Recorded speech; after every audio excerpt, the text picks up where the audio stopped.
Il-qorti kkundannat lil Lamin Samura Seguba għal 18-il xahar ħabs wara li nstab ħati li xerret ritratt sesswali tal-eks sieħba tiegħu għeddida u offendija waqt li għamel użu mhux xieraq minn mezzi ta' komunikazzjoni elettronika. Il-każ imur lura għal frar tal-2023 wara li relazzjoni bejn l-imputat u l-vittma kienet diġà ntemmet sentejn qabel. Il-qorti semmet kif Seguba beda jibgħat messaġġi ta' teddid li se jippubblika ritratti intimi tagħha jekk ma tagħtihx lura ċ-ċurket tal-Rusija. Fis-16 ta' Marzu ta' dik is-sena, ritratt intimu tal-mara ġie ppubblikat fuq Facebook mill-imputat. Il-vittma sussegwentement irrapportat il-każ lill-Pulizija li klassifikat ir-riskju bħala wieħed medju. Waqt l-arrest u l-investigazzjonijiet il-Pulizija sabu l-istess ritratt u materjali ieħor indiċenti fuq apparat ta' Seguba. Il-qorti ċaħdet l-argument tad-difiża u sostniet li ma kien hemm l-ebda kunsens għal pubblikazzjoni tar-ritratt. Ġie stabbilit ukoll li l-messaġġi ta' teddid u insulti kienu jaqgħu fil-parametri tal-akkużi miġuba kontrih. Madankollu Seguba ġie liberat minn akkuża separata ta' ksur ta' kundizzjonijiet brabta ma' libertà proviżorja minħabba nuqqas ta' prova.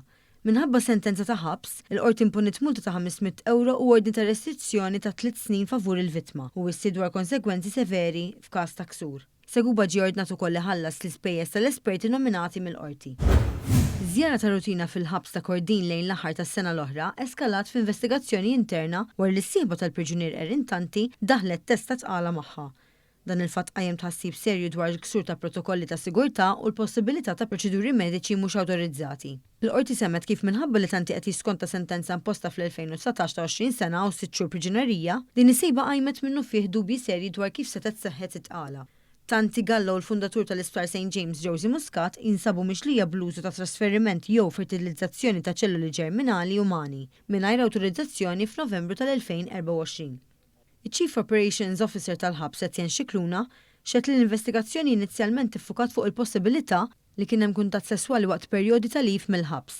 Madankollu wara ċerti verifiki li saru, inkluż żewġ intervisti li saru ma' żewġ uffiċjali li akkumpanjaw lil Tanti, ikkonkludew li l-possibilità ta' tali kuntatt kienet remota ħafna. Wara li din it-teorija ġiet eskluża, l-investigazzjoni daret fuq il-monitoraġġ ta' telefonati reġistrati mill-ħabs. Analiżi ta' dawn ir-reġistrazzjonijiet indikat involviment possibilment ma' persuni barra mill-faċilità.